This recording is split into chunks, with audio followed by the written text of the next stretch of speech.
खुशी लगुच पांडियन सर आसिक आमको एत भल भल कथा कहले बहुत इंस्पायरिंग पर्सनालीटी कथार आवाज जोड़ा कॉन्फिडेंस तो बहुत किसी शिखीगलु केमिति से कठिन परिश्रम करके आज आईएएस अफसर हो पारे मुझे शुणिक बहुत अनुप्राणित हेली मुझे आगू आईएएस अफसर हेबी सी हतरे मो गोटे रोल मॉडल।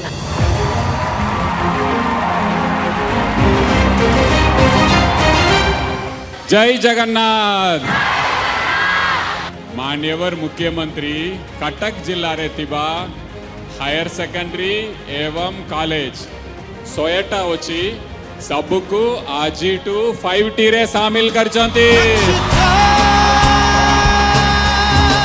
केते पिला इटी कटक रे तालदंडा कैनल देखुछो स्वप्न वलिया लगुची ना मोर भी सेटा स्वप्न वलिया ही तिला 2 वर्ष भितरे कटक वासिंदा समस्त सहयोग आमे रूपांतरीकरण करी पारलु तालदंडा कैनल के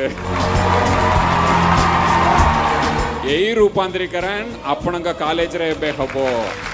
मान्यवर मुख्यमंत्री कटक जिला रे थिबा सब +2 एवं +3 कॉलेज रे रूपांतरीकरण करिबा पे 60 कोटी टंका सैंक्शन करचंती।